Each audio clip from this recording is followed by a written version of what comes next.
My name is Megan B. Murphy. I am a breast cancer previvor.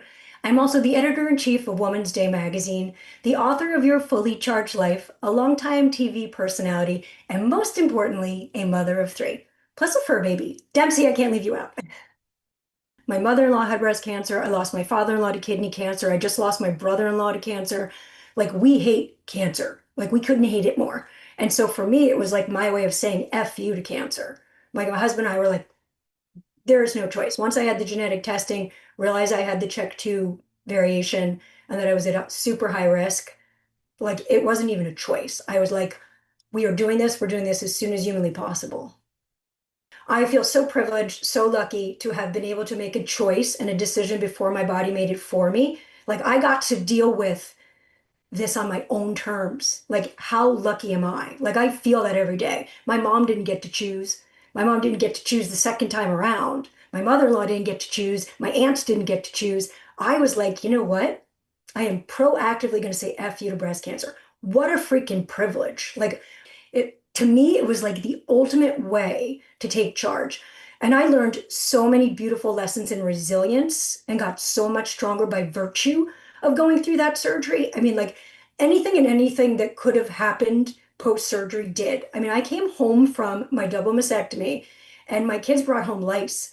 So, like, I am literally sitting recovering from a double mastectomy, can't raise my arms, and I have lice. So, I think that our mind is a really powerful muscle. And when we learn to prioritize positivity and lean into optimism and flex those muscles and build resistance even in the face of adversity, you wind up unpacking so many gifts. Breast cancer sucks. It is a really awful diagnosis. Hearing the words, it's cancer, there's nothing worse. There's absolutely nothing worse. I heard my mom go through that twice. The second time my mom had breast cancer, I was 8 months pregnant. And I can remember being in the hospital with her. My legs were so swollen, but I had to be there for her mastectomy. And everyone's telling me, like, go home, you need to rest. You're 8 months pregnant. And I was like, absolutely not. I have to be there for my mother. And her mental muscle was so strong in that moment. After her surgery, she was up walking laps instantly because she wanted to be home in time to hold her first grandchild, baby girl. Oh, that gets me choked up. But it was like it was mind over matter. And it seems like, oh, you can't be such a Pollyanna or so optimistic, but you need something to fight for. And for my mom, post-op, it was like, I want to hold my first granddaughter. Like, I am going to be okay. And I'm going to walk laps in this hospital because I'm going to hold her. You never know what somebody's going through, whether it's cancer or it's grief. Like when someone is moving through the world, you really don't know what they're carrying. It's why we have to be kind to each other because you don't know who just heard it's cancer. You don't know who just finished their last chemo session and feels like ass. Like we just never know what other people are carrying.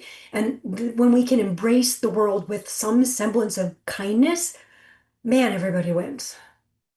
When I had my double mastectomy, I was in shock by who showed up for me. I mean, the outpouring of support was absolutely incredible. I don't think I've ever felt so loved as after I had my preventative double mastectomy.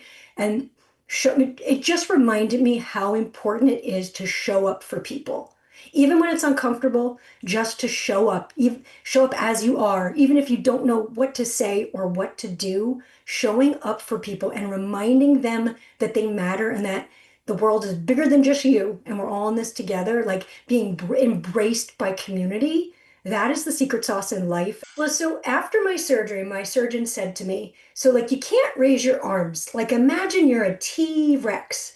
And like from my book and my research, I know that laughter truly is the best medicine. So I embraced the T-Rex as a mascot.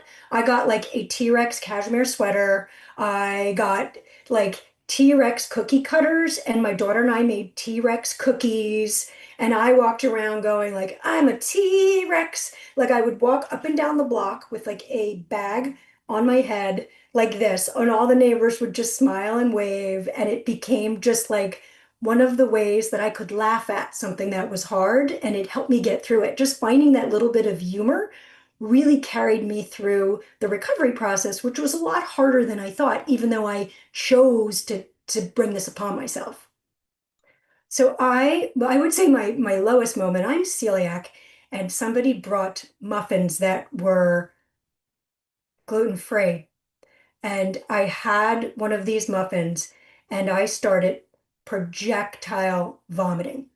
And I thought I was in septic shock because I had seen my father with pancreatic cancer go through septic shock and I lost it. I was like, oh my God, now I'm dying. And I called a friend who was a nurse and she walked me through it, called the bakery, figured out, oh my gosh, you just ate gluten, you're not dying.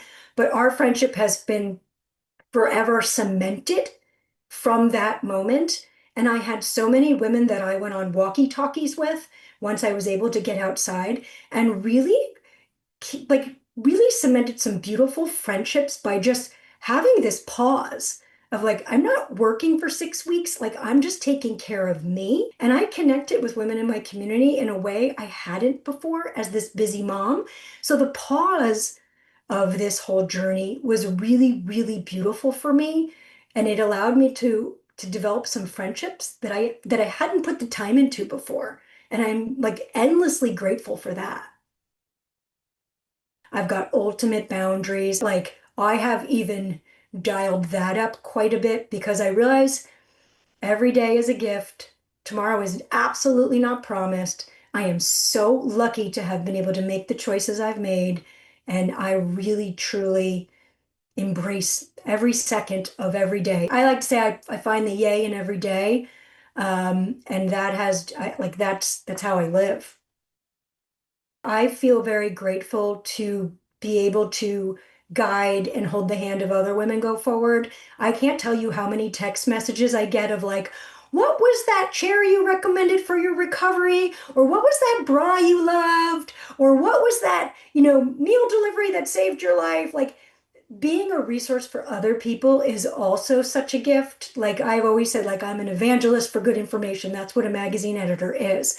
And to be able to be a support and an evangelist for genetic testing, early detection, getting through this surgery and treatment and like advocating for yourself, like that is such a gift in this whole process for me and being able to use any of my platforms to raise awareness for an incredible organization like Stand Up to Cancer, like lucky me. You know what the other thing I would say is, so I have a daughter who's 15 years old, and I think it was really important for me to show her what it is like to proactively take charge of your health, to do something hard, and to come out the other side with grace and perspective.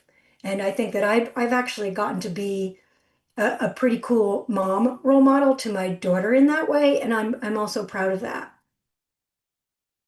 Take charge of your health because no one else is going to do that for you. I feel so empowered that I got that genetic testing, I assessed my risk, and made the choice to have a preventative double mastectomy. I am forever grateful that I got to proactively take charge of my health in that way. So to me, fight like hell means take charge, get those screenings, be proactive because no one's going to do it for you. Fight like hell.